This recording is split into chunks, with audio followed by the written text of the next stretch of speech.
All right, we'll basically continue what we've. Oh, this doesn't look right. This is spring 2013, right? Let's do this. This looks much better. Even I haven't adjusted to the new year yet. Okay, we'll talk about fundamental concepts in ISA. But before that, Rachado's office hours this week have changed. He's going to be available today, 4:30 to 5:30 p.m., and Sunday, 4:30 to 5:30 p.m. So make a note of this. And this will be an announcement on the website, right, Rachado? Yes. Where are you sitting? Oh, okay. You're far away from the camera. I don't want to block students. Okay. This is the agenda for today. We're going to finish up logistics from last lecture that we started. And we're going to talk about why study computer architecture.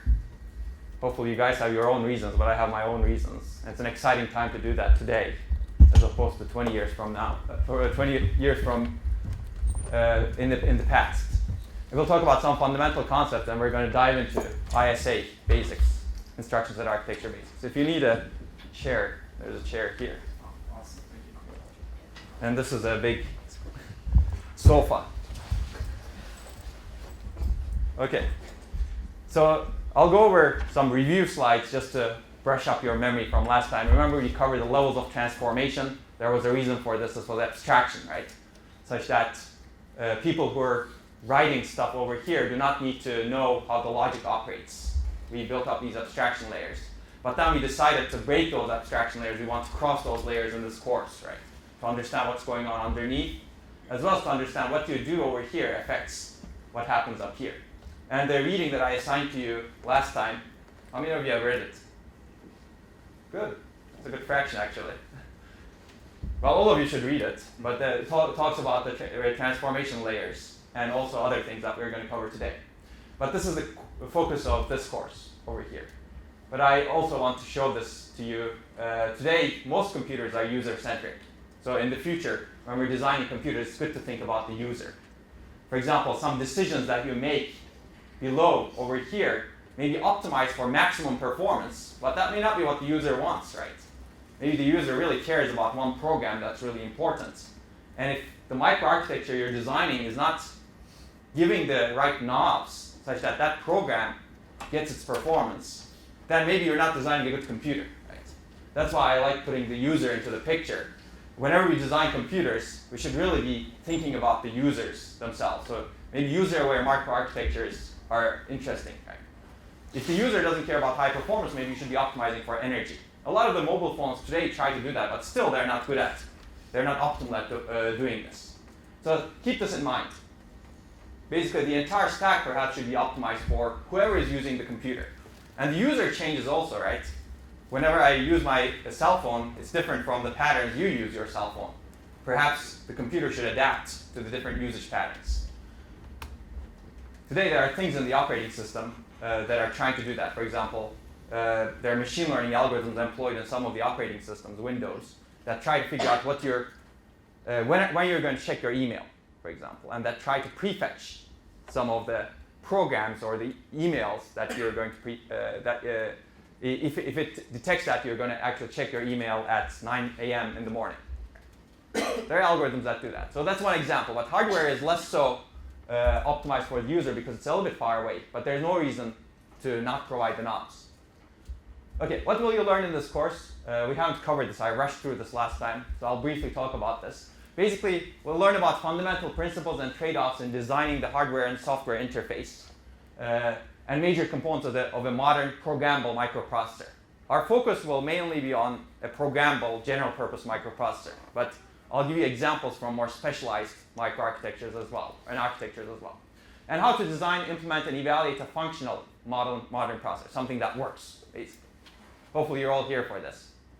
It's fun, right? Building things.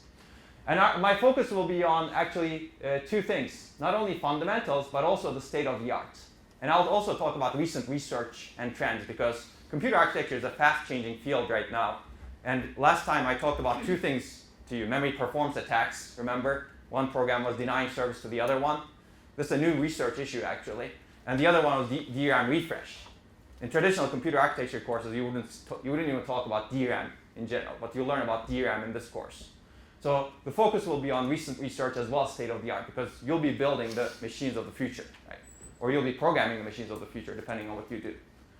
Or maybe you'll be making the big bucks and figuring out what the machines of the future, what market the machines of the future should go into, right? Depends on what you want to do. If you have the right mindset, you'll get the right things out of this course, and hopefully it'll be useful 20, 30 years down the street. Okay, and in the labs, you'll design a functional modern processor.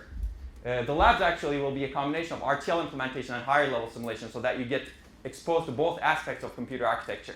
Initially, we'll start with RTL labs, where you'll implement an ARM core, a toned down ARM core, and then we will do C-level simulation to see how you can actually make higher level design decisions.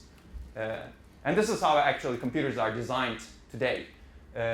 Normally, for example, a company like Intel or AMD or Oracle, whoever designed microprocessor chips, they do high-level simulation first to figure out what kind of things should be put into the processor, what kind of algorithm should be employed. Should be employed out-of-order execution or in-order execution, for example.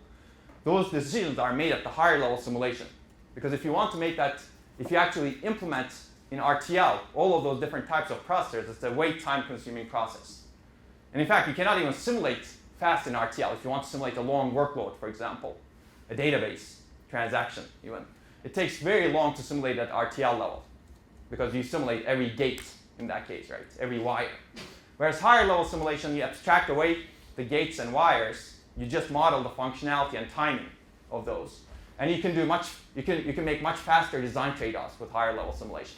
That's why I want to give you the both perspectives as a computer architect, as a designer. And you'll do different trade-offs at different levels. So it should be fun, actually. But the first labs will really start with RTL, because that's something you really need to know. A higher level simulation, it's easy to cheat in higher level simulation. It's easy to say that this takes 5 cycles, right? But it may actually take 50 cycles. If you make that decision wrong, then you have a problem, right? You may design a process that doesn't work too well. And there have been examples of this. When we get to some cases, I'll discuss that.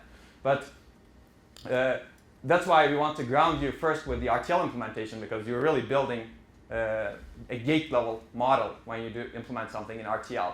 And when you go to the higher level simulation, it's important to know how things should be implemented in RTL. Maybe you don't implement them in RTL, but you have a good idea of, oh, this multiplier is probably going to take 5 cycles at this frequency, right? Maybe it'll take 6 cycles, but then higher level simulation is flexible, right? You don't simulate one value. You say, this multiplier may take anywhere between 3 to 10 cycles. Let me vary that and see the effect on the workload. So that way you can make good design decisions. And maybe you design a multiplier that actually fits for your workload that way. Okay, so focus will be on functionality in the labs. You should get the labs correct. But there will be components of the labs on how to do even better. So we'll ask you to do extra credit assignments if you wish to do that, to improve the performance of the thing you designed. I guess the last thing, which is also very important, which applies to anything in life, not really just this course, you'll learn how to dig out information, think critically and broadly. We talked about that in the last lecture, so I'm not going to harp on this again. And how to work even harder, I guess. This is going to take time, because all of this, especially the labs, will take a lot of time. But you may have heard that exams and homeworks actually do take a lot of time too. But it should be fun. So what are the goals? There are 2 goals. I briefly talked about this earlier, but I'd like to familiarize you, at least those of you who are interested in computer system design, you should all be if you're here, with both fundamental operation principles and design trade-offs of processor, memory, and platform architectures in today's systems. Again, fundamentals and design trade-offs are important. A lot of things I'll describe will be in terms of trade-offs, because every decision you make is a trade-off. There is no perfect decision. Actually, this is probably true of the entire world, right? There's nothing really perfect, if you will. Everything's a trade-off, and there's a positive and a negative. And it's important to know what the positives are, what the negatives are, and pick the design decisions that actually fit with your design point, as we will see. If you read Pat's paper, design point, you know what I mean by a design point, right? We'll get to that. The second goal is to provide you with the necessary background and experience, at least initial experience, to design, implement, and evaluate a modern processor by performing hands-on RTL and C-level implementation. Again, the emphasis will be on functionality and hands-on design. That's why I'd like to have you do the assignments individually, because individually you'll learn a lot more, a whole lot more than you would have learned with a group.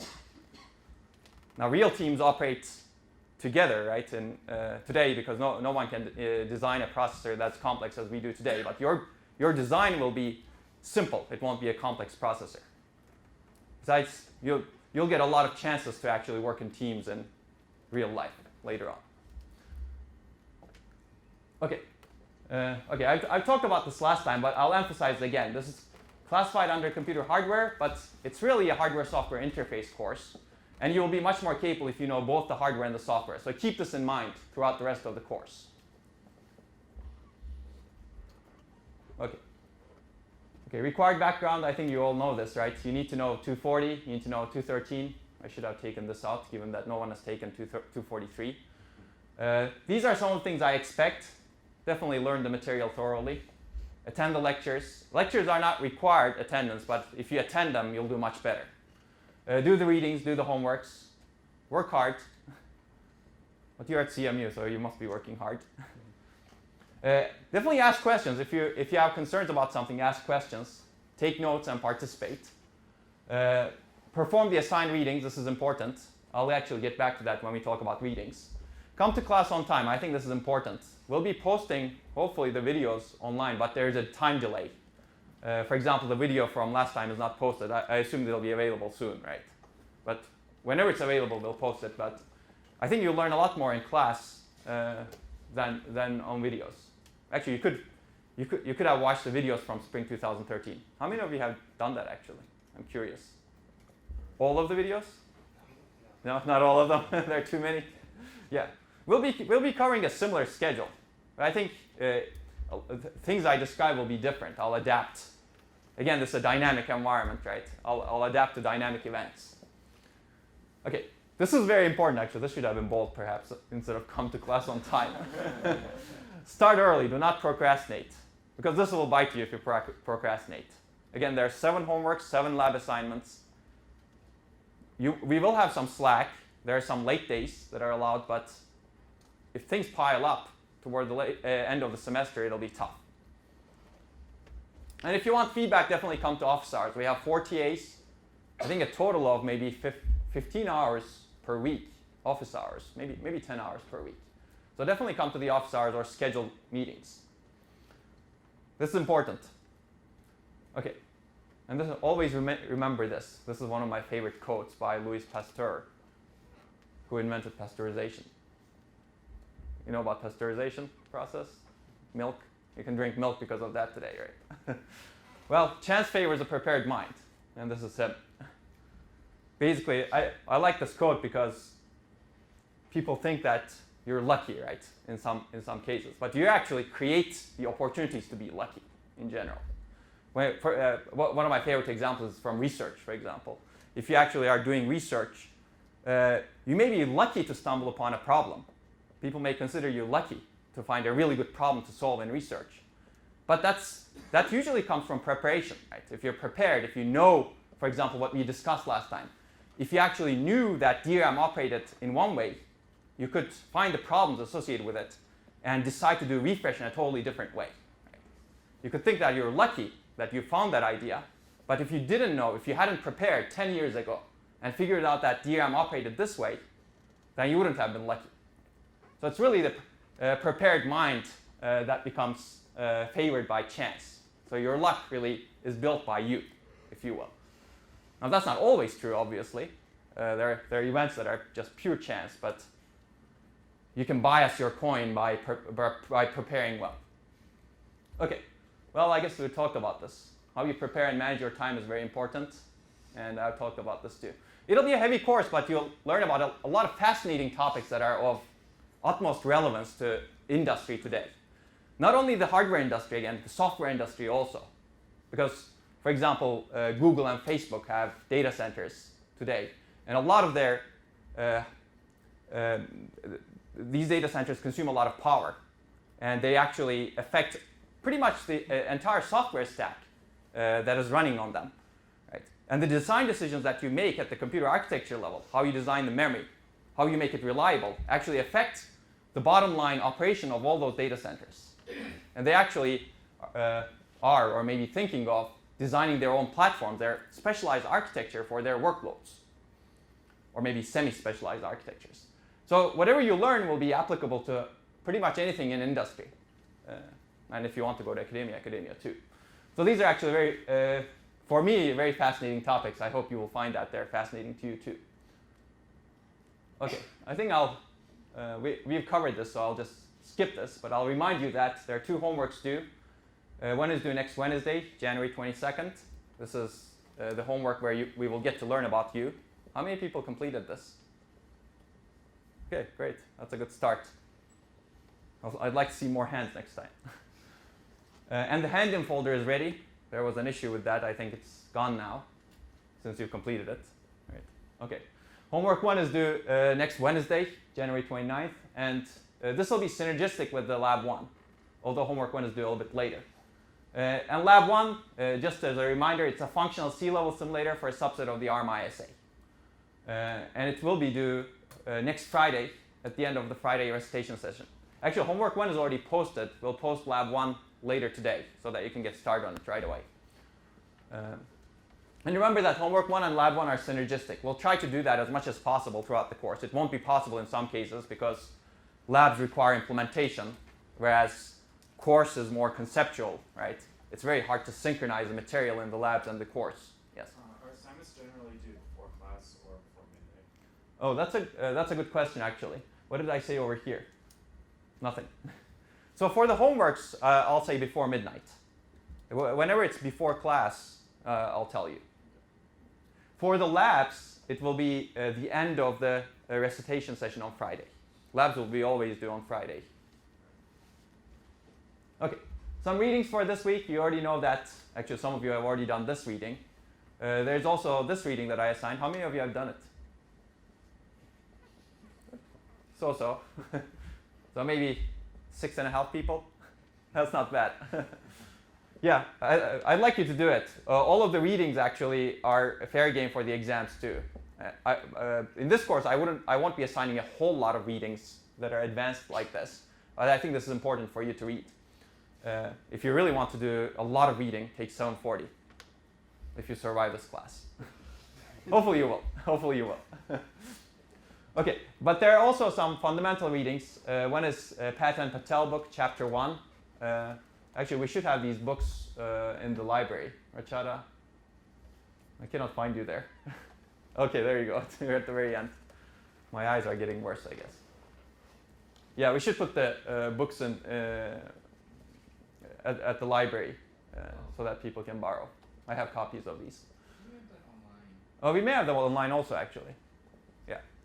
Okay, but this is the fundamentals chapter, and this is a good book that talks about computer systems. And the Patterson-Hennessy chapter 1 and 2, Introduction, Abstractions, ISA. One chapter talks about MIPS. We're transitioning the labs to ARM this time, which is a much more common ISA. So you don't have to go into the details of MIPS, but it's good to look at the Introduction, Abstractions, and ISA. And there's a reference material throughout the course. This is on the course website. You can find the ARM reference manual. Actually, one of the best places you can learn about processors is the reference manuals for different ISAs. These tell you a lot of information. You need to decode it a little bit, but for example, the x86 reference manual is about maybe 2,000 pages long. So this is your assignment for this week, 2,000 pages.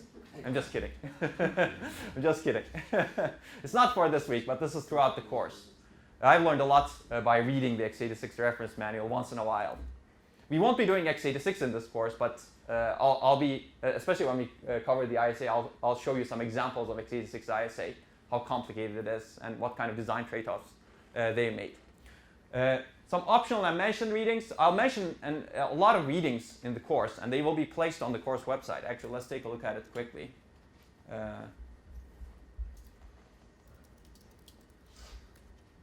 They won't be required, but if you're really interested, these actually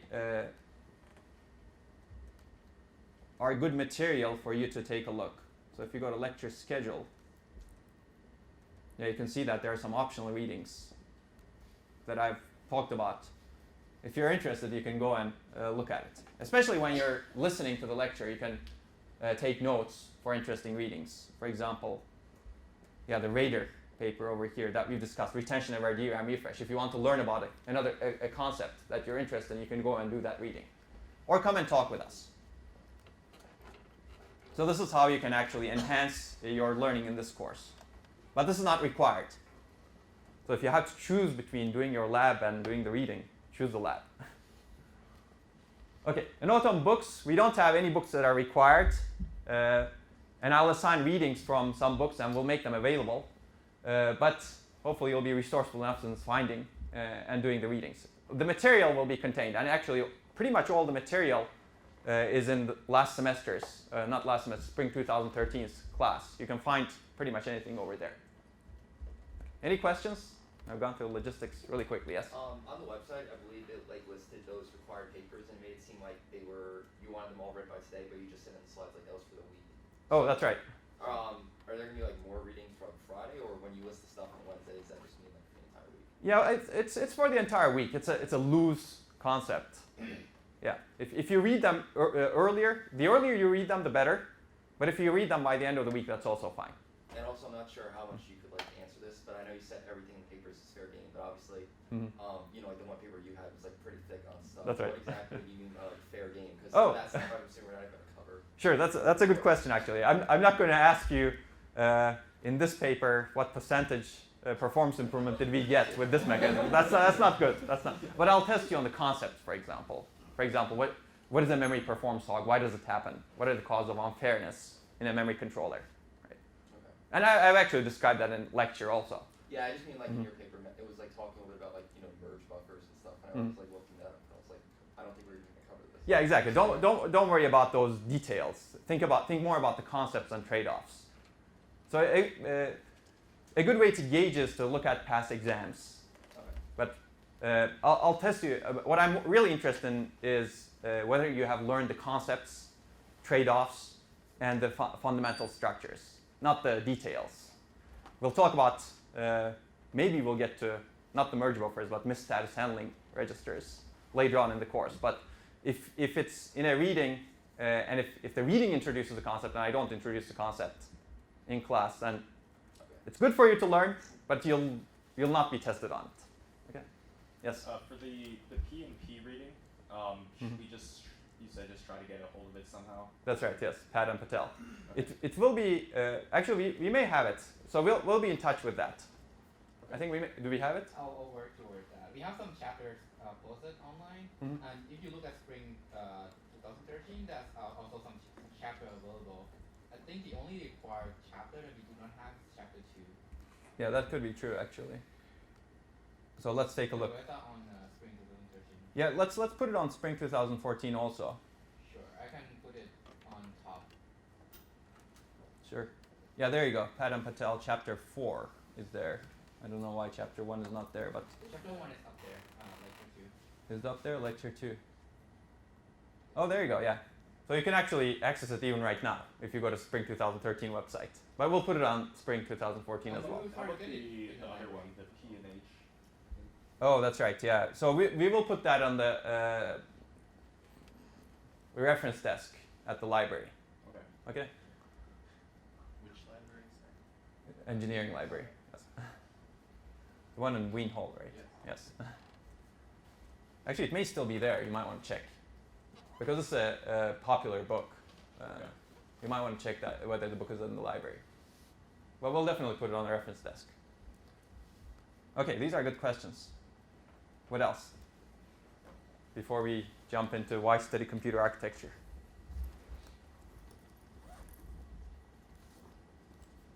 Anything? Just trying to make sure if I have the time here. Did I put my cell phone somewhere here? Okay, I just want, what is the time? It's 1 o'clock, okay. I know where I put it, but I hope I didn't lose it.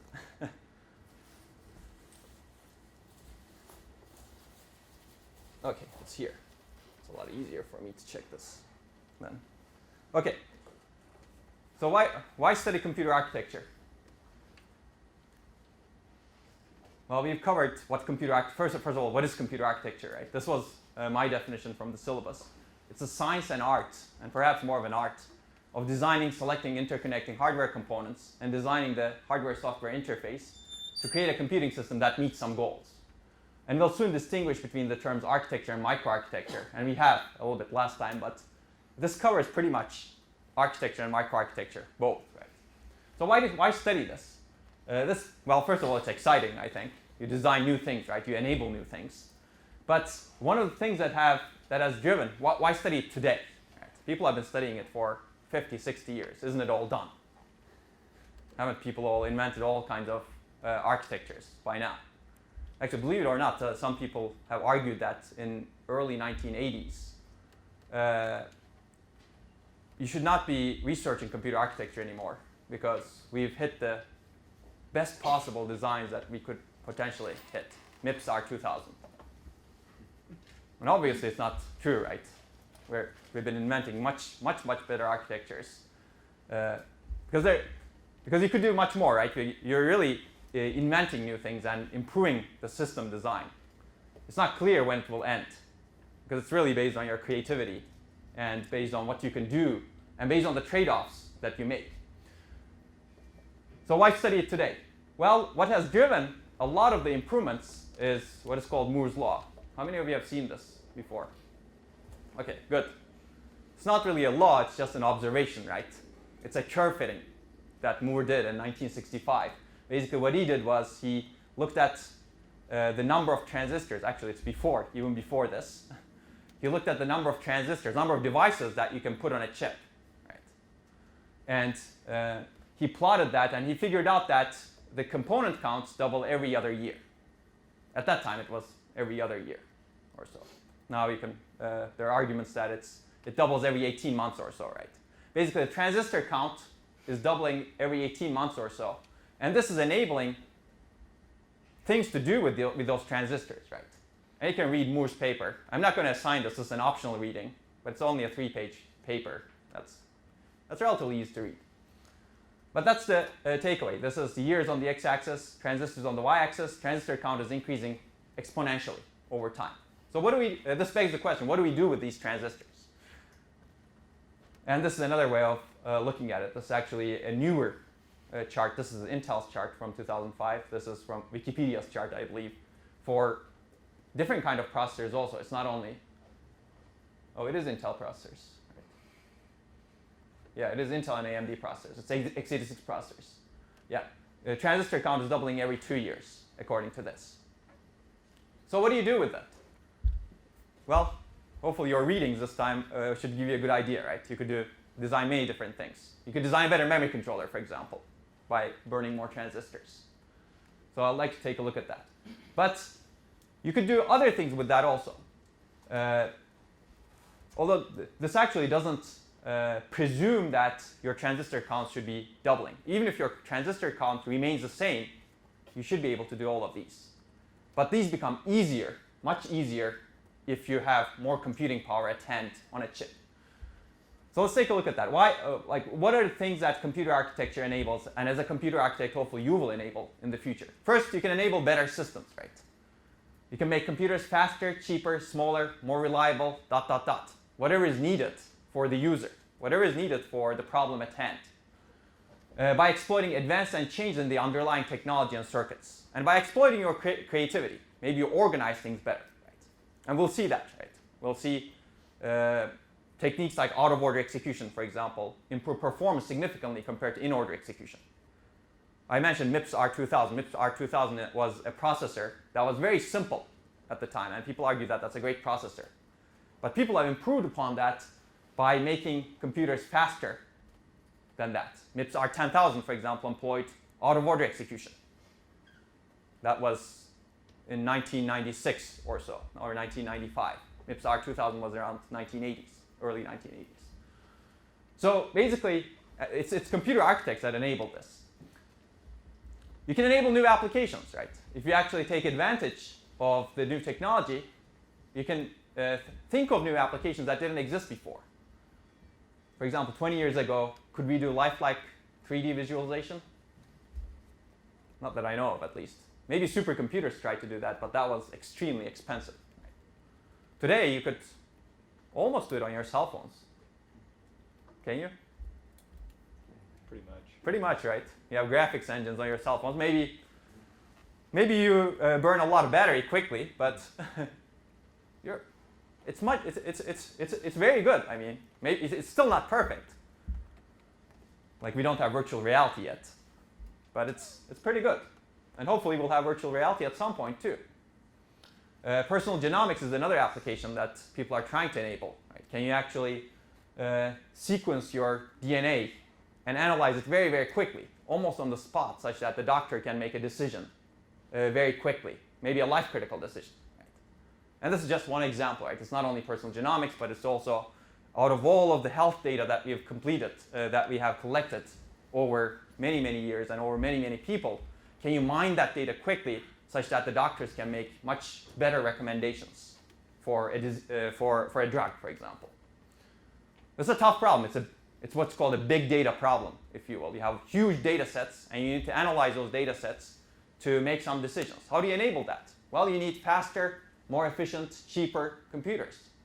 If you want to enable this in an embedded manner, then you want it to be even smaller as well.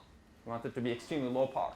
So these new applications, you can imagine, you can actually increase this list. I'm not going to go over that. You can think of, and it's a good exercise actually, because you may actually come up with a new company idea if you think of new applications. Right? A lot of the companies that have been successful came up with new applications. And even if it's just for fun, you can think of new applications. But this has all been enabled by new architectures, better architectures. You can enable better solutions to problems. Even if you're not enabling new applications, you can have better, more featureful software. So software innovation has been built into trends and changes in computer architecture. At least until the last few years or so, there has been 50% performance improvement per year in computer performance. And that has enabled richer software that we have today. If that performance improvement was not there, you wouldn't get the features that you would get on any of the systems that you have today. And I guess why study computer architecture? The first thing is understand why computers work the way they do. This is just out of curiosity, so that you can achieve all of these things. If you don't understand how they work the way they do, probably you cannot fix these problems. There may be other reasons, by the way, but these are my reasons that are interesting. Okay, so we've been doing that for a long time, but why is today an even more exciting time to study computer architecture? I'll give you my perspective, but this is pretty much true across the industry. Industry today is in a large paradigm shift. Single core processors which execute a single thread faster and faster, the performance improvement has pretty much dropped off with single core processors because it's become much more difficult to improve that performance. And we'll see the reasons for that. Because it becomes a lot more complex to extract performance out of a single thread. And because the architects couldn't find out better ways to improve the performance of single threads, now they're designing processors that can execute multiple threads, multi-core processors. Instead of having a single core, actually let's do it this way. Instead of having a single large core, which is difficult to design and maybe power hungry, you have many small cores. Maybe not this many. But there are actually designs that are this many that we will look into later on. You have a multi-core processor. And this is a large paradigm shift that has happened in the recent years. And this actually enabled many different potential system designs, because this is really not a good shift necessarily, right? Because you could actually reduce performance. Now, the companies that really care about performance try to not reduce performance. So Intel, for example, when they took their large core designs and when they designed multi-core processors, they really didn't split up the large core. they didn't try to make it smaller. They tried to not lose performance on the large core. Because if you actually lose performance when you go from here to here, then you're actually making some existing software much slower, right? And no one wants that. Because some other company can actually design a processor that's faster now and you're out of the market, pretty much. Okay, but basically, it's not clear how we'll grow the system going into the future. This is not necessarily a good choice, but this was a necessary choice. This was the only choice that industry had. Well, it wasn't the only choice, but this was the only viable choice, I should say. So there are many different potential system designs possible, such that you can go to a much better system than today. And there are many difficult problems that are caused by this shift, or that are motivating this kind of shift. One of the reasons why the industry went from a large core to multi-core, improving the performance of a single core to multi-core, to designing multi-cores, is power was a problem. It's much harder to power a much larger core because it's much more complex. The complexity of design was a problem. It became very difficult to design a large core that extracts high performance. We'll see out-of-order execution, for example. One of the techniques to get high performance out of a single thread is to execute its instructions out of order instead of executing them in order, in program order. And this takes a lot of circuitry, as we will see in one of the lectures later on. Why? Because now the hardware needs to find which instructions are independent of each other and and it needs to execute them concurrently. And the circuitry is hard to do because you need to keep track of dependencies between instructions in hardware. And we will see that in one of the later lectures. If you don't know how this is done, we'll see that. And as you go into the future, to extract even more performance, you'd like to look at a much larger window of instructions to figure out what are the independent instructions. And that is expensive. Instead, it's much easier to say, oh, I'm going to execute instructions in order, but let the programmer figure out which instructions can be executed in parallel. Right? Now you punt the problem to the programmer. The programmer somehow programs in threads. Instructions still execute in parallel, but now it's the burden of the programmer to figure out which instructions execute in parallel, right? Not the hardware. So hardware is not complex if you go from here to here, but the programmer's life is much, much harder. That's the programmability wall problem over here. There are difficulties in technology scaling that has motivated this. Actually, there are other problems that are being motivated by this. Today, this is the processor-centric view of computer architecture. If you think about DRAM that we discussed in the previous lecture, DRAM technology is not scaling as well to smaller technology nodes. So refresh is becoming a big problem, for example. So that's another reason why it's a very exciting time to study computer architecture, because we're running into scaling issues as we scale the size of the technology. If the transistor is occupying only a few atoms in the future, how do you actually make it work? That's a reliability problem. How do you actually solve the refresh problem? That's also actually a reliability problem, right? Because the capacitor actually leaks. And you don't want it to leak. You want it to keep the charge. So these problems are actually coming from technology scaling. And today is a time technology scaling is actually affecting the design significantly. So all of these difficult problems are there today. That's why it's a very exciting time to study computer architecture. And we'll talk about memory a lot. One of the other trends in computer architecture has been that it has been easier to improve processor performance compared to memory performance, for the reasons we will discuss later on. As a result, memory has become very slow compared to the processor. Then how do you bridge this gap? When a processor accesses memory, it takes 1,000 cycles. It needs to wait. So how do you ensure that the processor does useful work during that time? We'll talk about that. Okay. So basically, there are no clear, definitive answers to these problems today. That's why industry has gone into a large paradigm shift, asking the question, what is the processor of the future? What is the memory of the future? What is the I/O subsystem of the future? And hopefully, by learning about a lot of these problems and the fundamentals, you can solve these problems. And these problems actually affect all parts of the computing stack if we do not change the way we design systems. So if actually, one example is this, right? Instead of having a large core, you have many, many cores. Now you need to design the entire algorithm, program, runtime system and perhaps the ISA, such that you can support what's up there, such that you don't lose performance, right? You still get good performance. And there are no clear or definitive answers to these problems.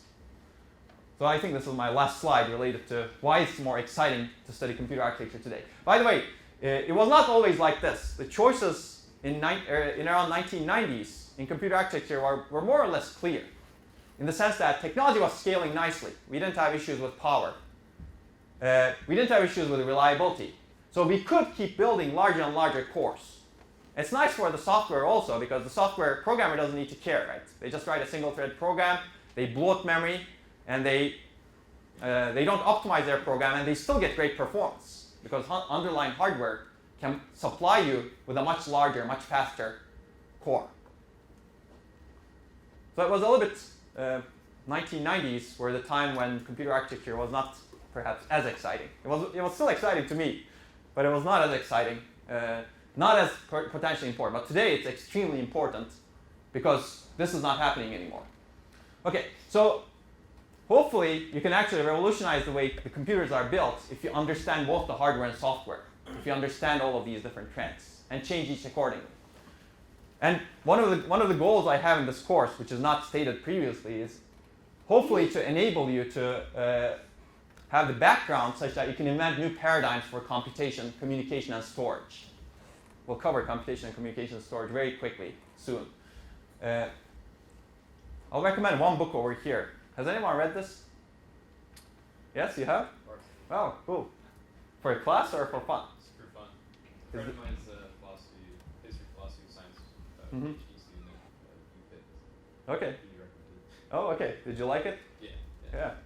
It's a little bit hard to read at places, but yeah, it's a good book. So this is essentially a philosophy of science book, actually history also. Basically, it analyzes the scientific revolutions, how scientific revolutions have happened over a long time. And it has different examples. For example, Galileo's revolution, right? But basically, the way I look at it is today, computer architecture or computer system design is undergoing a revolution, if you will.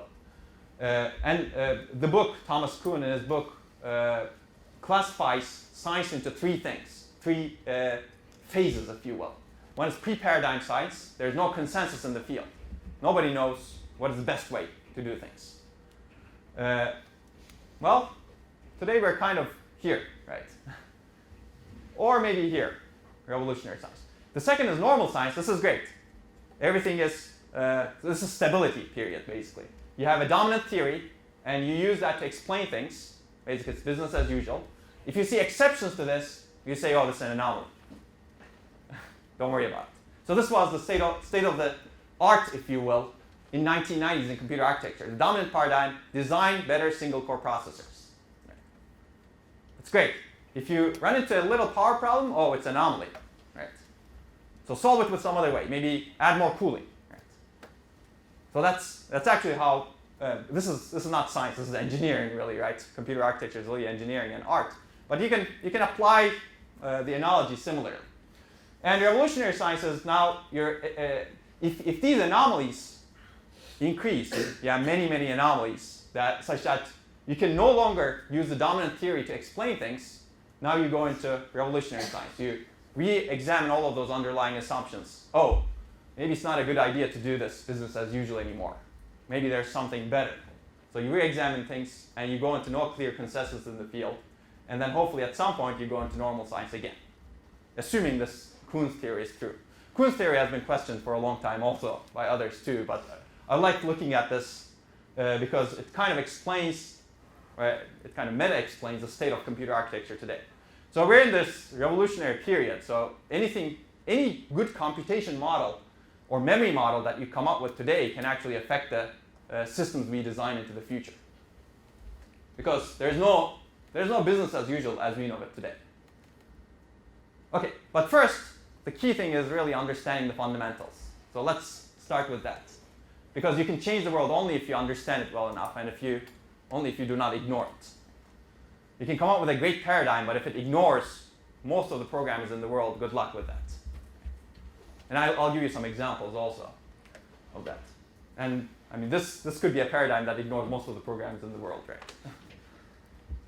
Especially if you do not provide the right hooks and the right software infrastructure such that the programmer cannot take advantage of it. Okay, so it's important to understand the past and present dominant paradigms and their advantages and shortcomings, like the trade-offs. And we'll talk a lot about these paradigms and advantages and shortcomings of all different design choices that we will examine. Okay, let's start with some fundamental concepts. I think I'll take a break in 13 minutes. Any questions so far? By the way, that's not a required book, but I'd strongly recommend it. Even if you read it after this course. Don't read it in place of doing your lab.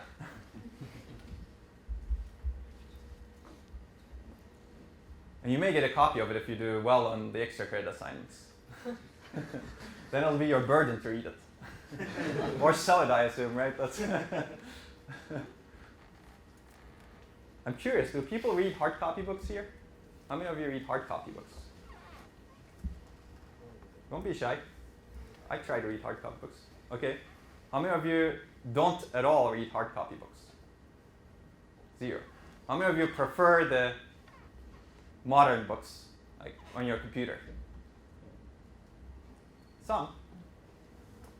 I would think more of you would prefer the iPad-like books or Kindle-like books. That's not true?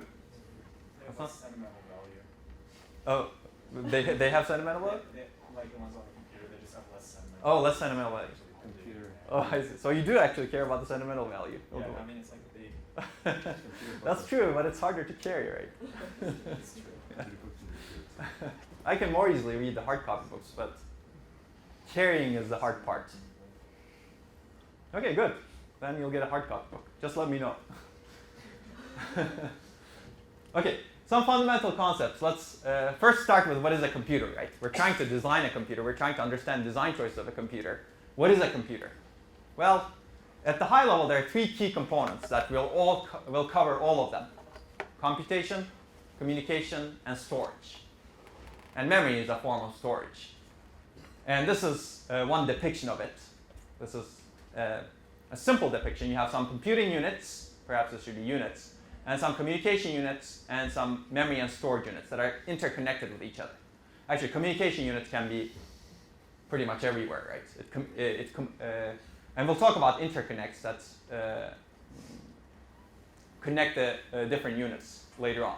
And memory storage units consists of 2 components. Memory system is the working storage, and storage system is actually the persistent storage. And this is actually a good example of how the paradigm has changed today. This is how we think of memory and storage today, right?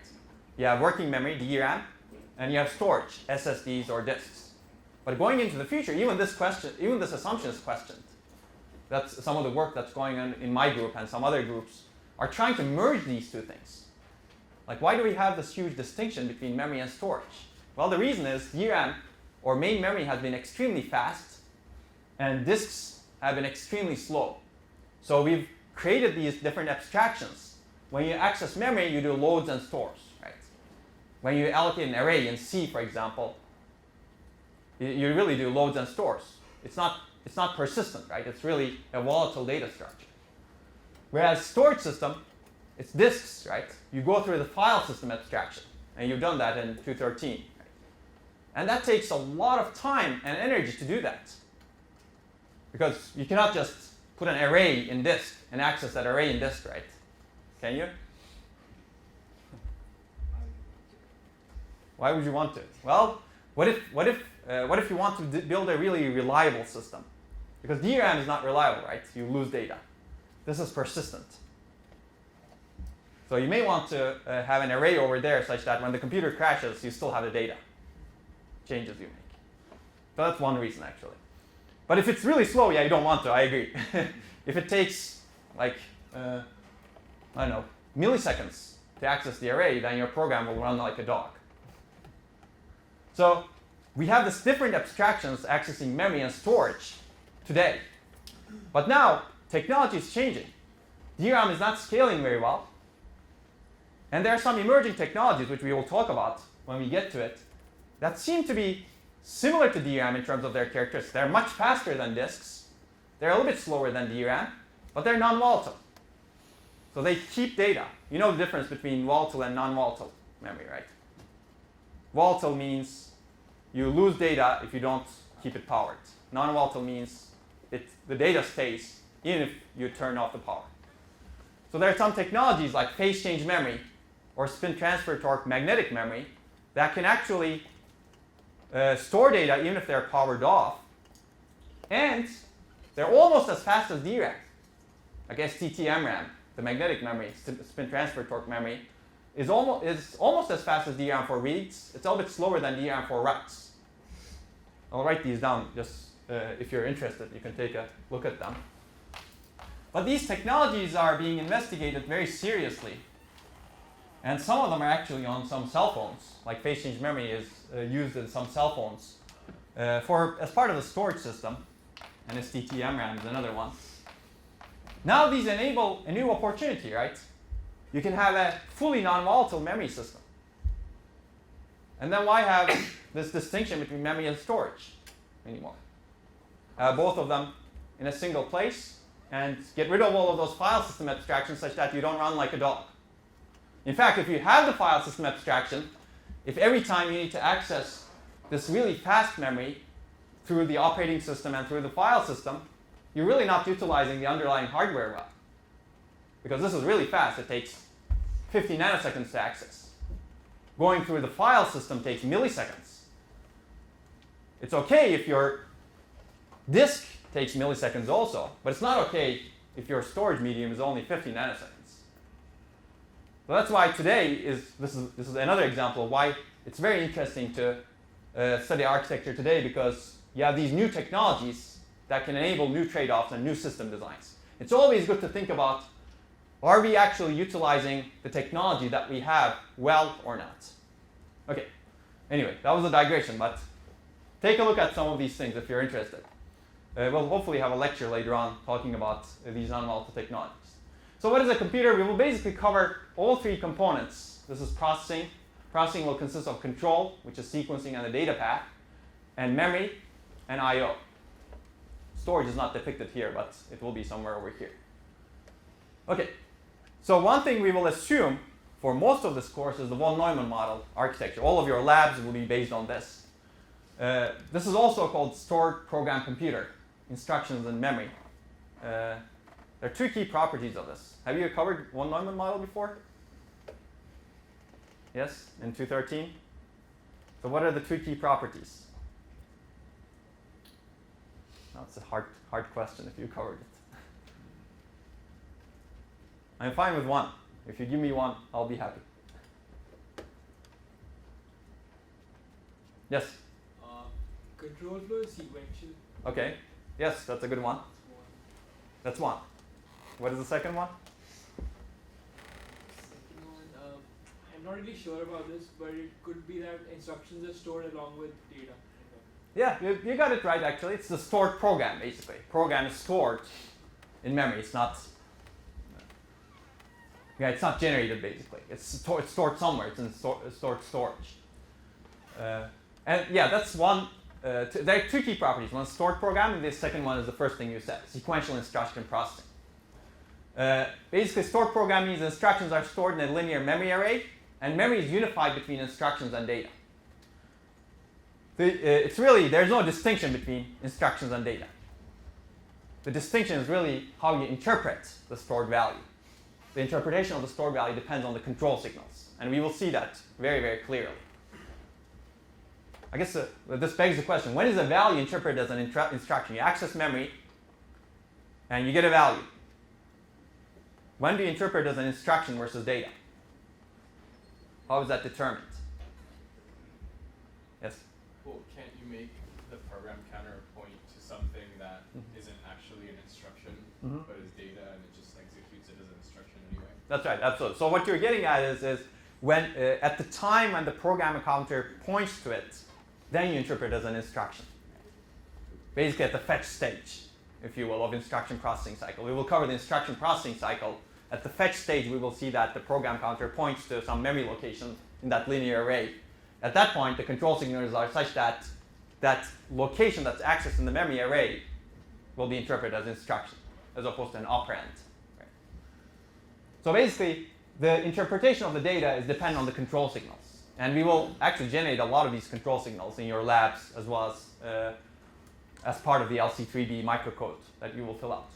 The second is perhaps the even more dominant part of one Neumann model is the sequential instruction processing, the notion of that program counter to begin with.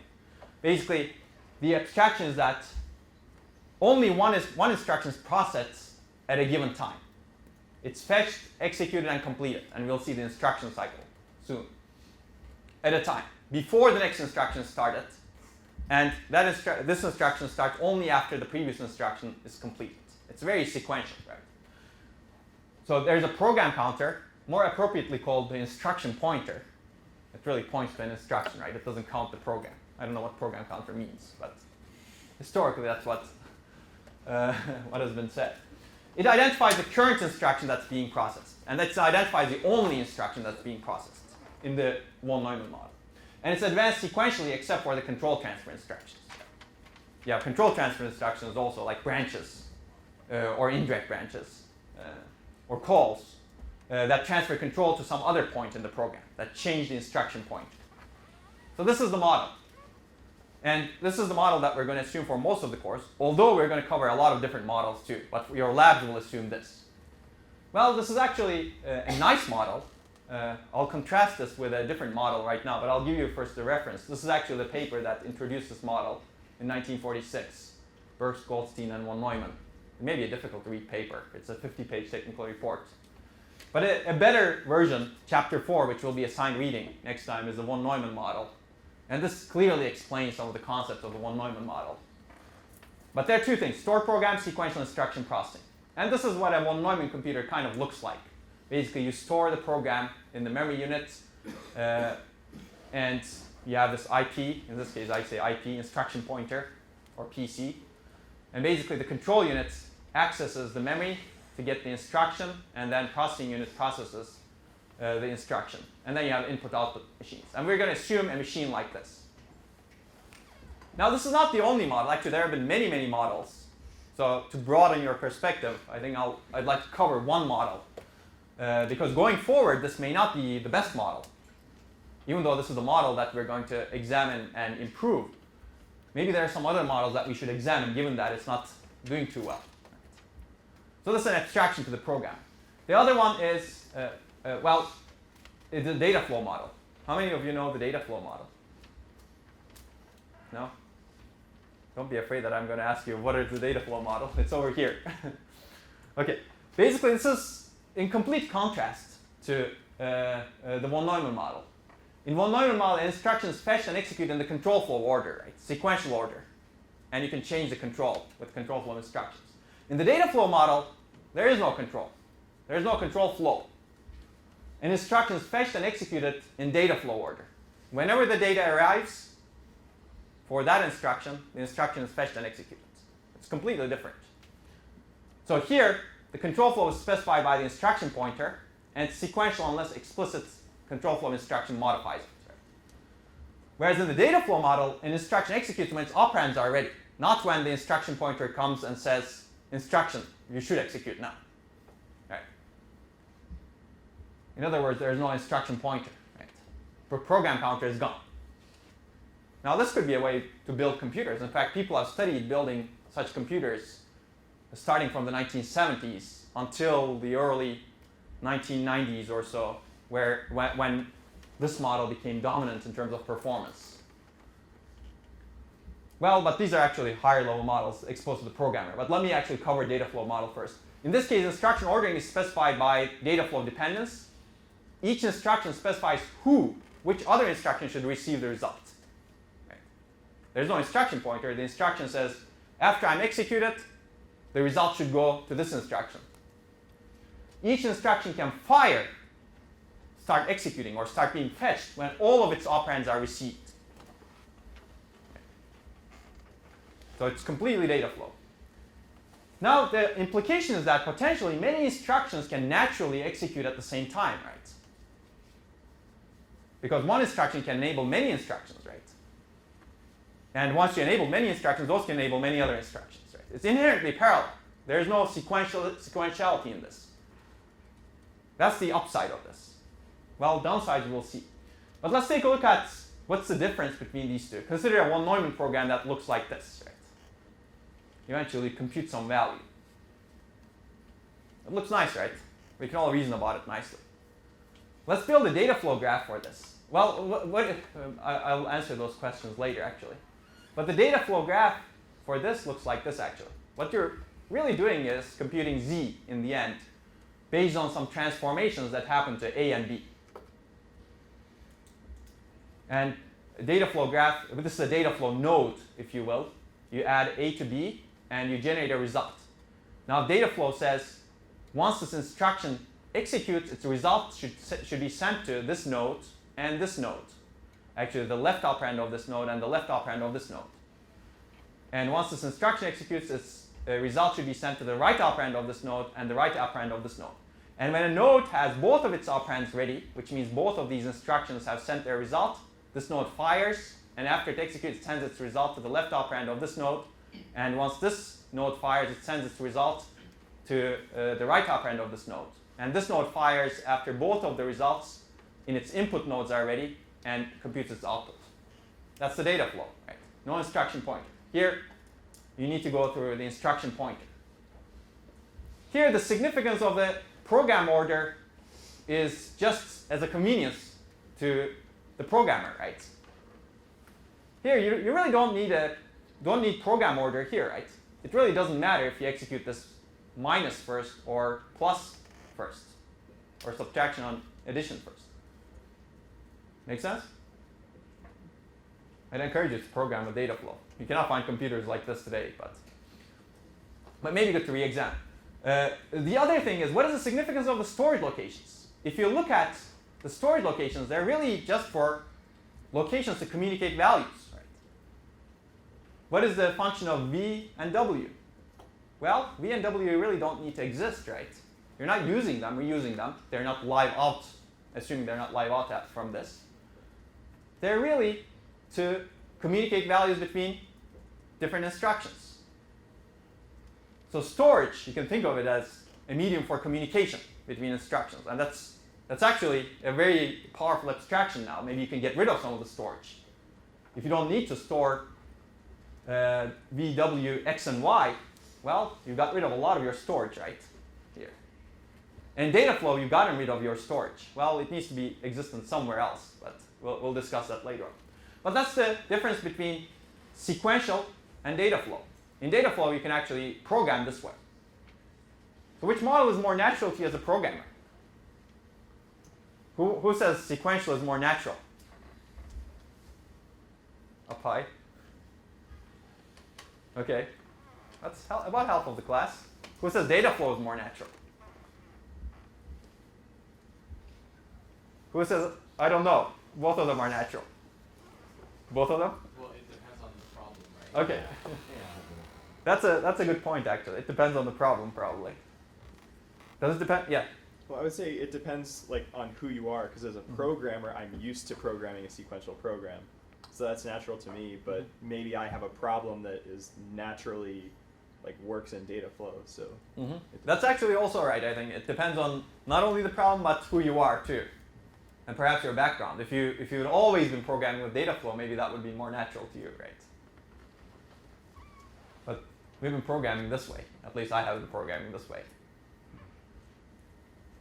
So this is actually a good question to ask. I think, I may think that sequential is more natural to human beings. Human beings tend to be sequential in general. Is that true? Who agrees with that? Okay, we have some agreements. Who disagrees? We're not sequential in nature. Okay, that's good. You're not in the majority, unfortunately. No, that's good. I think this is actually a good question. People have proposed data flow model to be exposed to the program. It hasn't been successful in the past.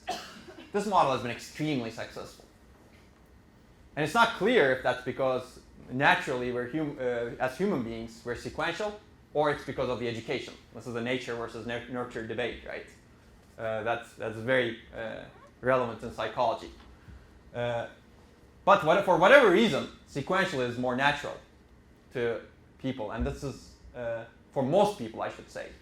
That's why this paradigm has been very successful at the programming level.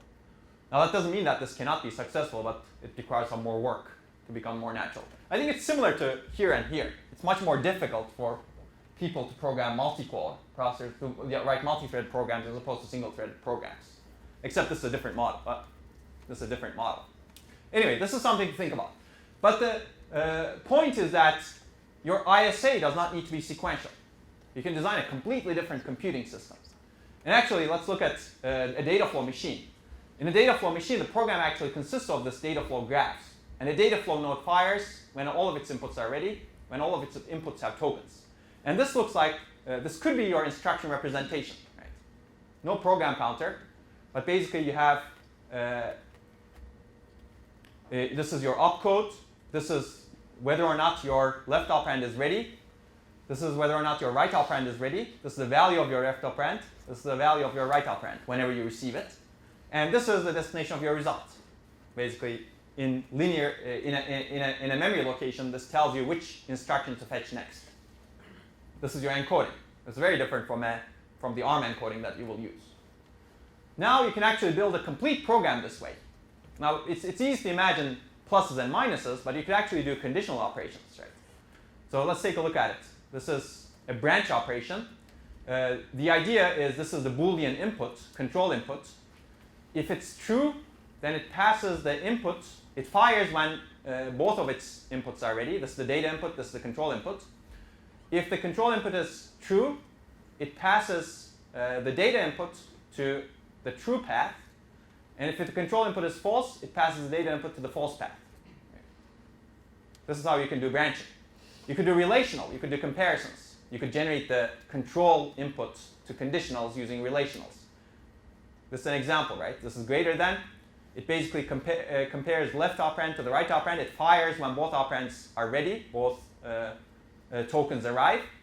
And in this case, it generates a true. 10 is greater than 7, it generates a true, right? If it was 7, 10, it would generate a false. This barrier synchronization. How many of you know about barrier synchronization? Some. So the idea of a barrier synchronization is actually coming from parallel programming. But basically, you have a program, and you've divided into multiple threads, if you will. And each thread does something, but then eventually they need to synchronize at the end. Right? So this is, let's say, thread 0, thread 1, thread 2, thread 3. Well, I guess I have thread 4, 5 threads. You parallelize this portion. This portion is parallel. And at the end, the threads need to communicate with each other. How do they communicate with each other? Well, how do they know they should start communicating with each other? Well, you basically add a barrier to your program. And what is a barrier? It could be a shared memory location that says how many threads have actually arrived to that location at that point. Right? Whenever a thread finishes its work, it just increments the barrier or decrements the barrier. And when all threads finish their works, they have all decremented the barrier, and the barrier has become 0. At that point, the computation that comes afterwards can resume. Right? This is a way to do synchronization in parallel programs. Let me give you one example. Even though I will diverge, I think it's important to give this example. So why would you do this, for example? Let's say you're counting the number of A's, B's, C's, D's, the letters in a book. Right? One way to parallelize this is, let's say your book is 5 pages. Right? You divide the work. You take page 0 here, and you give it to a thread that counts the letters in page 0. You take page 1 and you give it to the same thread. It's the same piece of code, but it operates on this data on page 1. And so on. Right? You have 5 threads operating on 5 different pages. And eventually, at the end, they generate a histogram of the count of letters in their respective pages. Now what do? You want the count of letters in the entire book. Well, at this point, you may have another thread that basically takes and sums up those histograms. Right? But this thread cannot start work in the strictest way of writing this program until all of these threads finish. Right? Otherwise, you may get an inconsistent histogram. That's why before you start add up histograms thread, you'd better finish all of those threads that are counting their own pages. So this is a very powerful way of doing parallel programs. And this is one example. You could actually implement this in Dataflow. Yes? So I see why you would need to have a barrier synchronization in a von Neumann machine, but I don't see a need for that in the Dataflow machine. Because you wouldn't have all the data, like, you would have to wait for all of them to do the next computation anyway. That's right. So why do you need the barrier? So that's a good question, actually. It turns out not all of the things that we want to do are perfectly doable in Dataflow. For example, if you want to do a bank transaction, you really want everyone to wait for something before you start the bank transaction. And this has been the Achilles heel of Dataflow. How do you do a transactional computation? You really want to execute only one thing, have only one thing execute that transaction. If there may be a better way, there may be another way of implementing it, but people have banged their heads quite a bit on the wall and couldn't find easy ways to program this. Does that answer your question? Yeah. Basically, you want all threads to complete, all data values to arrive before you start the next computation. So you could implement this as a Dataflow node. Okay, I think I'll take a break by asking you what this program does. Well, we're late, but that's okay. So here's an example Dataflow program. You can take a bio break, certainly, but you can also look at the program. My question is, what does this program do? I guess I'll be a little bit more clear here. So here, the initial value is 1. Here, the initial value is n. These are the two inputs to the program. This is the output of the program. And you have a copy node which copies the value to both of its inputs, both of its outputs. You've seen the relational. Basically, if the input is greater than 0, it basically generates a true, otherwise false. Copy, again, copies. You have a branch node. This means that the value just dies. It doesn't get forwarded anywhere. This is a multiply, copy, decrement, branch. And this thing, actually, it should really be a Dataflow node over here. This is a merge. Basically, it either takes the value that's present over here or the value that's present over here. Basically, if a value comes from here, the value goes down here. Similarly to this n. Initially, it's n, but later on, it'll be something else. Did I give you 5 minutes to figure out what this program does? All right, let's do it for 5 minutes. In the meantime, you can take a bio break too if you don't want to solve the Dataflow program. In the meantime, I'll stop our recording for a while. What this is? What is it? N factorial. N factorial? Anybody disagrees? Yes? No? Okay, it is N factorial, right? Okay, I don't think we need to go over it. Anybody want me to go over it? All right. This is not, yes? Do you explicitly need the copy nodes, or can you just like branch the output? So let's see. greater than 0, there's like a copy node right after it. Could you not just branch the? Oh, I see. Well, I think it's a matter of notation in this case. Yeah. Well, it really depends. You could potentially have multiple destinations. For example, if your instruction encoding allows, this decrement may have multiple destinations. Oh, okay. If one of your, well, I guess you could have it in the copy node, or you could have it in the decrement itself. Okay. So basically, what is the trade-off that we're getting at here? Let me make sure that this is recording, by the way. Yes, it is. The trade-off we're getting at is, do we actually need an instruction pointer in the ISA? Right? This trade-off, or this question, the answer to this question determines whether you have a control-driven sequential execution of von Neumann ISA, where the instruction is executed when the IP points to it and IP automatically changes sequentially. If the answer you give to this is no, then you get data-driven parallel execution. Actually, you could have other models too, but let's assume that these are the two things. An instruction is executed when all of its operand values are available. And this actually caused many, many trade-offs. I'm not going to be able to cover all of this, so you'll see this in the Dataflow lecture when we get to it, but there are many high-level trade-offs, right? Now, what is the ease of programming for average programmers? It actually becomes difficult with data-driven programming. Because if your instructions are that way, then you need to really fit your problem such that it's data flow. Right? It may be easy for some problems, it may be difficult for some other problems. It's a lot easier to say, I'm going to execute this instruction first, this instruction next, this instruction next.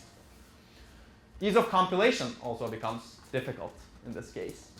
And in fact, people have developed special languages for data flow when people were designing data flow machines.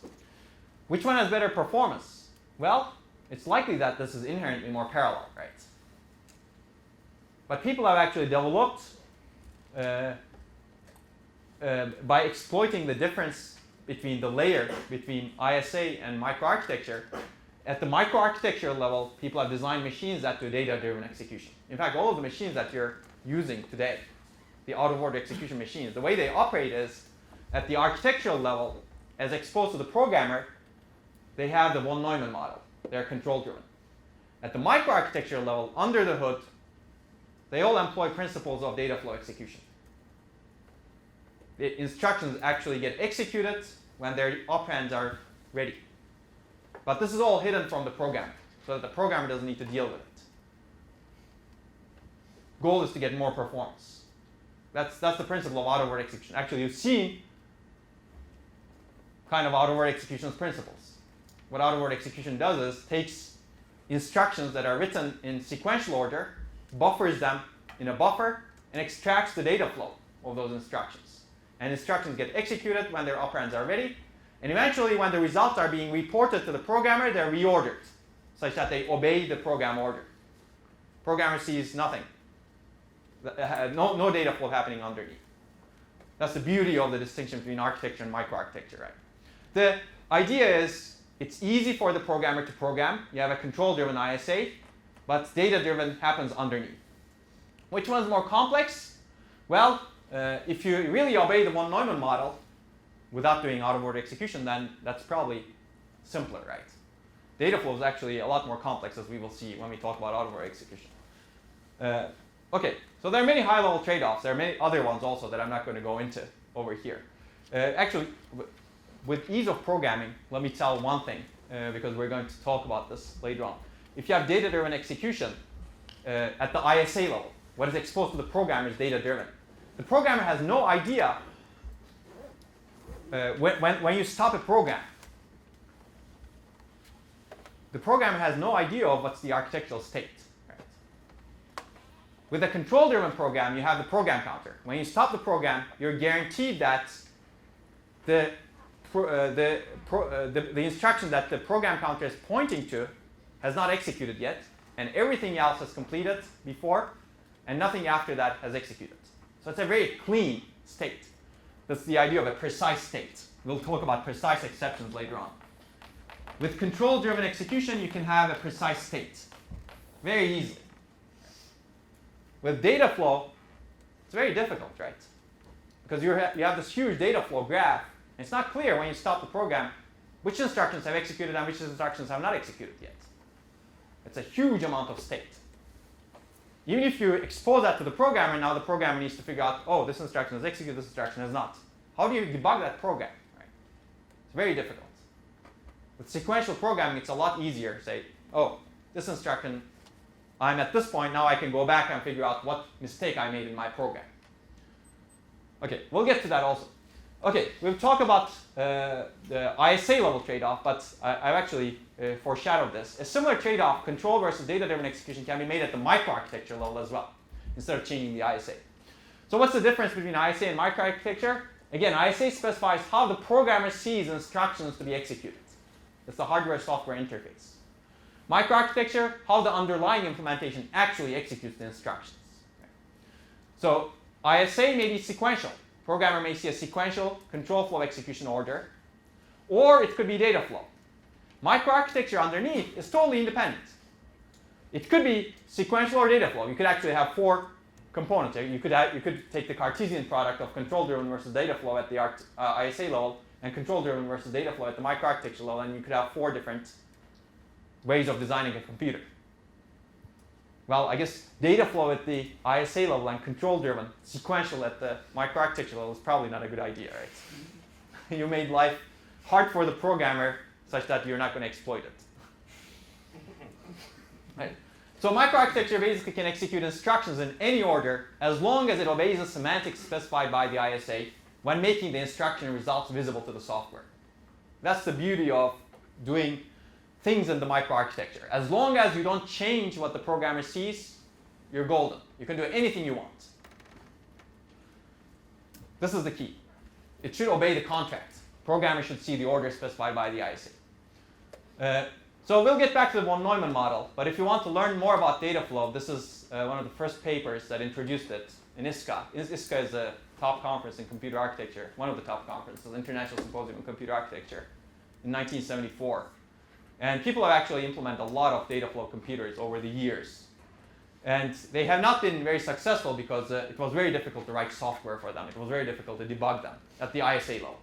What has been extremely successful is data flow at the microarchitecture level.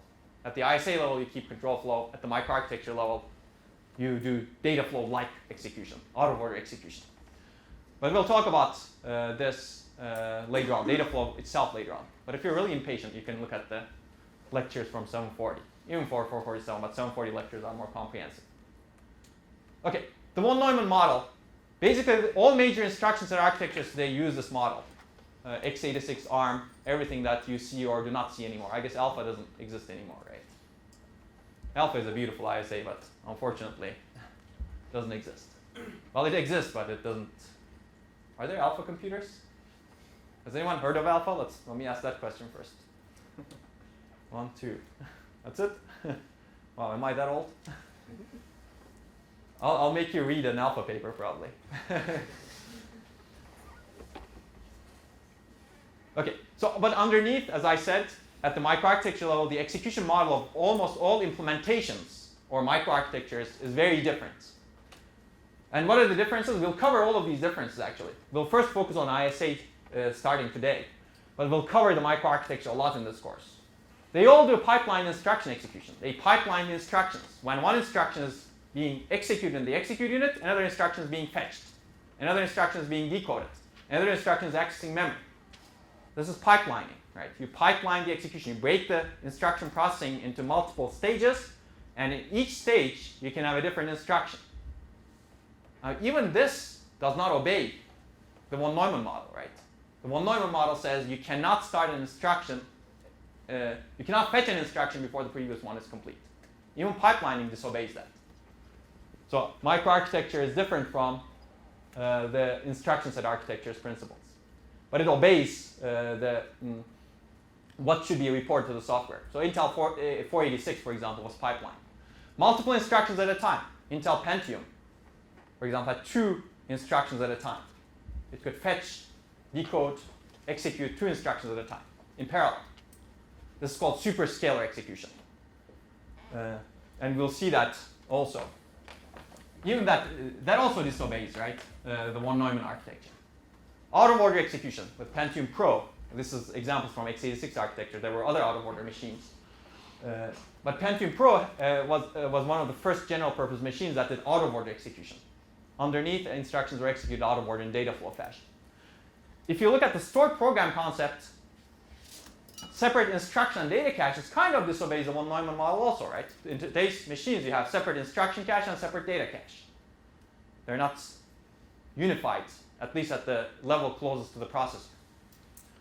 So you can do many, many things underneath without exposing them to the program. Okay, what happens underneath is not exposed. What happens underneath that is not consistent with the von Neumann model is not exposed to software. That's the difference between ISA and microarchitecture. You can have many different implementations underneath that still obey the same instruction set architecture. So this is actually what I showed you earlier. I'm not going to go over this again, but this is the architecture definition that we're going to use in this course. It's ISA plus implementation. But the traditional ISA definition, remember Gene Amdahl with this picture in the, I guess, the air-cooled LSI, 300-gate LSI logic. Basically, he defined the term architecture to describe the attributes of the system as seen by the programmer. as opposed to, as distinct from, the organization of the data flow and controls, the logic design, and the physical implementation. This is the traditional definition. So when I talk about ISA, this is the ISA. This is the ISA, this is the microarchitecture. Okay, I guess without harping on it, this is what the software and compiler assumes and hardware promises. What the software writer needs to know to write and debug system and user programs. This is a good rule of thumb. Microarchitecture is a specific implementation of an ISA. So when we talk about microprocessor, what is that? That's basically all of it. You can think of it as ISA and microarchitecture plus circuits, right? And a loose definition of architecture is really ISA plus microarchitecture. So let's take a look at an example. Actually, this exists in real life. This is really an interface, right? When you drive a car, you have a certain interface. But the underlying implementation can be very different. You press the gas pedal, you assume the car will accelerate, right? That's the interface. That's what the interface promises to you, and hopefully the underlying implementation somehow delivers it. You don't care about how it delivers it. Well, maybe you do care about it. Maybe you're a car enthusiast. Maybe you do care about the specifics, but the average user doesn't really care about how how pressing the gas pedal enables the acceleration. Right? Internals of the engine or internals of the car actually implement the acceleration. Right? And implementation can be various as long as it satisfies the specification. For example, add instruction versus added implementation. Even that's a choice, right? An add instruction, you just care about the add is done, right? There's some specification of the add. It takes two operands and adds them and puts the result back in register X, let's say. But you could implement at the lower level in many different ways. You've seen adders before, right? In 240, I assume. You've seen the ripple carry adder. Carry, look ahead. And other adders too, perhaps. How about the bit serial adder? Yep. Yes or no? Who says yes? They've seen it. Yeah, that was in 240. That was in 240? Who says no? That was not in some 240s, maybe. Or maybe. Should we know that? I'll tell you what it is. It's fun. Well, maybe it wasn't interesting. That's why you don't remember it. It's actually interesting. But basically, if you think of a ripple carry adder, you add multiple bits in parallel, right? And you ripple the carry. So eventually, the carry chain is your critical path, right, in terms of the computation. And carry look ahead tries to parallelize that carry computation, at least minimize the delay. Ripple carry doesn't deal with all that. It says, I'm going to add 1 bit per cycle. That's it. It's a very simple adder. If I'm going to add 32 bits, I'm going to take 32 cycles. Basically, instead of having 32 adders, full adders, you have 1 full adder, and you operate it over 32 cycles. Does that make sense? You add the first bit. Well, I guess if you think of the adder like this, as a 1-bit adder,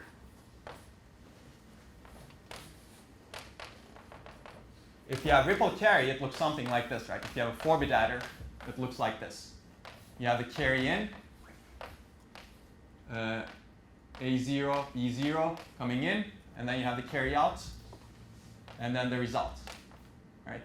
And this is your carry chain, if you will. And this is your A3, B3. And then you have the carry out, and then this is your output of the adder. And think of this as 1-bit adders. Here you still have a 1-bit adder, but it looks like this. You have the inputs, and you have the outputs, and you have the carry out. And you can have a carry in, of course, but let's assume that there is no carry in. So what you do is, well, you have a carry in input also. What you do is you latch the output and you latch the carry out such that in the next cycle you recycle. Right? You recycle the carry in. And then in the next cycle, your next inputs come. Instead of A0, B0, when you cycle the clock, A1, B1 comes, and you take the carry out coming from the adder. And then you, of course, have, again, 4 bits. You shift the bits. Make sense? It's a 1-bit adder that's cycled 32 times to get a 32-bit result. Well, in this case, it's a 4-bit result. Beautiful, right? Simple. The hardware cost is really small. Do you want to implement this in your microprocessor? Yeah? Probably not. Probably not. Well, it depends. Again, it depends on your design point. Right? In today's processors, this doesn't get used because you want the add to be as fast as possible. In fact, in Pentium 4, for example, the add took 3 cycles, but it was pipelined. You could actually do 3 adds per cycle. In fact, you could do 6 adds per cycle in Pentium 4 because they had a mode where you could operate the adder at twice the frequency. They called this the fireball. Yeah, you could operate the adder at twice the frequency as the rest of the pipeline. So you could do 6 adds per cycle at throughput. If they did it bit serially, you could potentially still do 6 adds per cycle because that's throughput, right? But the latency would be much higher, right? If you could pipeline this bit serial adder, right? Maybe not. Maybe you cannot pipeline below that. So that's the downside. Yeah, if your latency is much higher with the bit serial adder. Why would you ever want to use this? Yes. Reduce logic space. That's right. Yes. If you don't care about latency, for example, I mean, you certainly reduce the logic space. That's the upside. And if you don't care about latency, it may be a good trade-off. There was a machine called the connection machine. They executed the scientific applications, very large-scale array computations. Think about nuclear power computations, let's say. And they had lots of parallelism. They had lots of adds. Which means that each add doesn't need to be long, as long as you can do many, many adds in parallel, right? You didn't care about the latency of a single add. You cared about the latency of doing 1 billion adds, let's say. Maybe 1 trillion adds, right? In that case, the latency of a single add doesn't really matter, right? That affects perhaps a little bit a few number of cycles at the tail. In that, what they did was they actually had 64K adders. And each of the adders was a bit serial adder. And their latency was a single pixel. Now, today's GPUs don't have bit serial adders, as far as I know, but you could. So another x86 ISA has many implementations also, 286, 386, 486, Pentium Pro, Pentium 4 Core, and I haven't kept up with it after that. And x86 ISA has also evolved, but the core x86 has not changed. The other thing is microarchitecture actually changes faster than ISA. This is usually the case. So there are very few ISAs, and in fact they're getting fewer and fewer. For example, alpha doesn't exist anymore over here. But there are many microarchitectures. Why do you think this is the case? Yes? You can change the microarchitecture without breaking software compatibility. Absolutely, yes. If you want to change the ISA, you're actually affecting everybody else above, the entire software. Right? Whereas if you want to change the microarchitecture, it's simple, right? The same software will run. Basically, you're not affecting compatibility. You're not affecting backward compatibility, if you will. Well, you can change the ISA without affecting backward compatibility. Backward compatibility is, will the same software that you have run in this generation of the machine that you're now designing, changing the ISA for?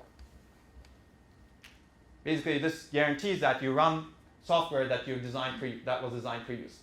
You can change the ISA without affecting backward compatibility as long as the new ISA is a superset of the previous ISA. And that's been one of the curses of the x86. x86 has been very powerful because it has this huge software base and because they've been very careful not to break backward compatibility. That's why x86 has added a lot of kludge, because there's lots of instructions that are not used today except for this little piece of software that was written perhaps in 1980s that is very critical because nobody wants to change that software. Maybe nobody understands it at this point. Right? So that's the importance of software. Software is very complex. Okay, so what is ISA? This is an old version of the Intel architecture manual. But ISA consists of many different things. It's not just instructions, even though it's called the instruction set architecture. It's really the interface between the software and the hardware, what the programmer or the system programmer needs to know. And we'll cover instructions a lot later, and you'll actually implement condition codes with ARM this time. It consists of the memory, what is address space, addressability, alignment, virtual memory management. We'll cover that. But it does consist of other things that I'll briefly want to talk about very quickly so that you know, actually, these are part of the ISA. Call, interrupt, and exception handling. We'll cover that. Access control, priority privilege. We'll cover that in virtual memory.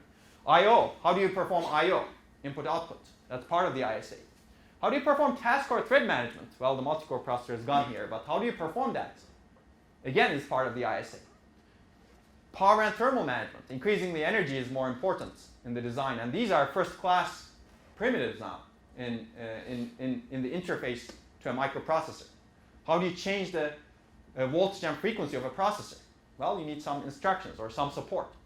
Multi-threading, multiprocessor support. These are all parts of the ISA. Actually, volume 3.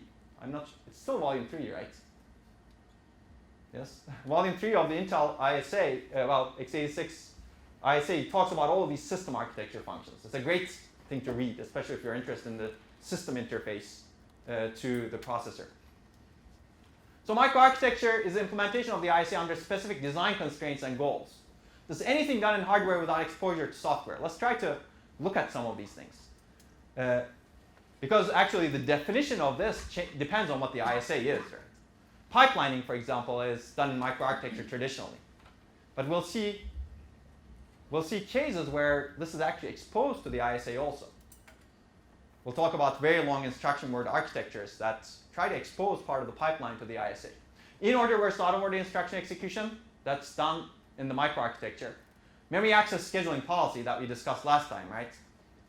That's done in the microarchitecture also. That's you don't program knowing that, right? Or you don't configure that. But again, going forward, maybe this should be part of the ISA, right? Maybe programs should say, oh, you should use this policy. Maybe they can modify this policy, the system perhaps, the system program. Speculative execution, we'll talk a lot about speculative execution. Speculative means, execution means doing something before you need it, before you know that you need it. That's done underneath. Existing processors predict a lot of things. They predict the access pattern. They say, oh, this program is probably going to access this memory location, so let me grab it and place it into the cache. That's speculative, right? That is not part of the ISA. Superscalar processing, multiple instructions at a time. Superscalar processors do that dynamically, purely in hardware, purely in the microarchitecture. So that's, again, part of the microarchitecture. But we'll see another paradigm called VLIW, as I said, very long instruction word, where the ISA enables the software to specify which instructions can be executed in parallel. And the software packs multiple instructions in a single instruction word, if you will, a long instruction word.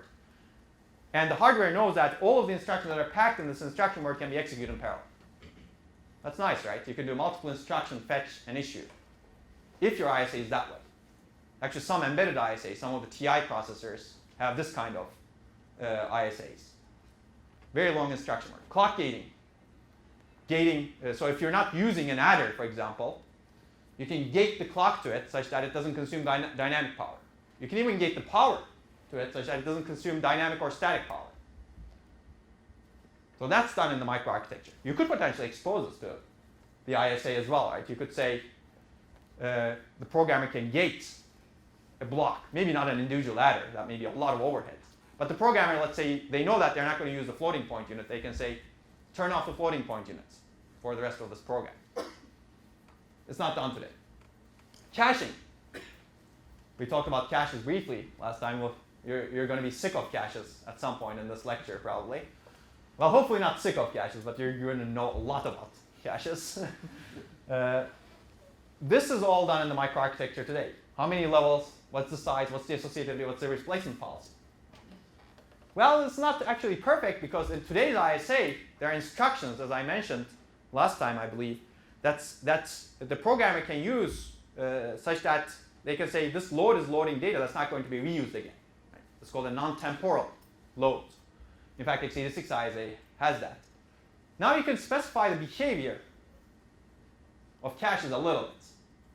Not the entire behavior, but some behavior. Prefetching, we just talked about this. Voltage and frequency scaling. Is it part of the ISA or is it part of the microarchitecture? Now increasingly it's part of the ISA actually.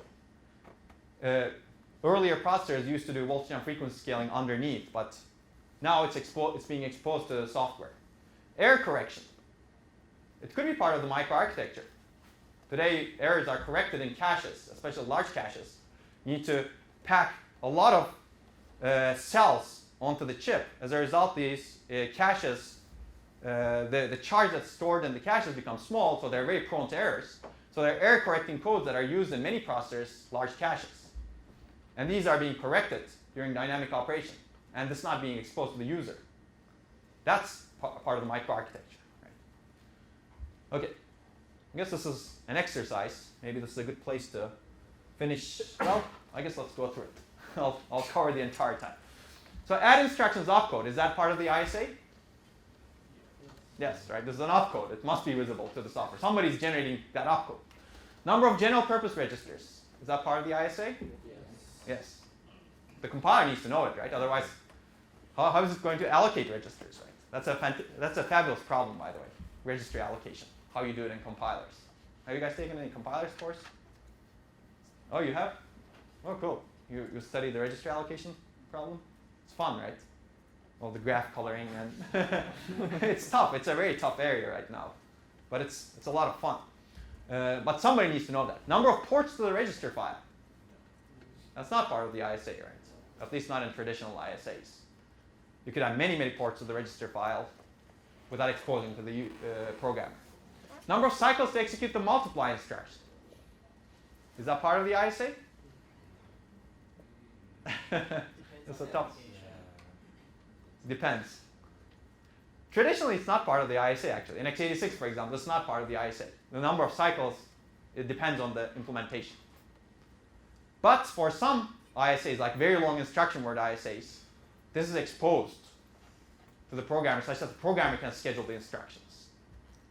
Now, this can, if you know this can aid your program such that you can do a better job scheduling instructions, right? If your multiply takes 2 cycles, you can put the instruction that's dependent on the multiply after 2 instructions, let's say.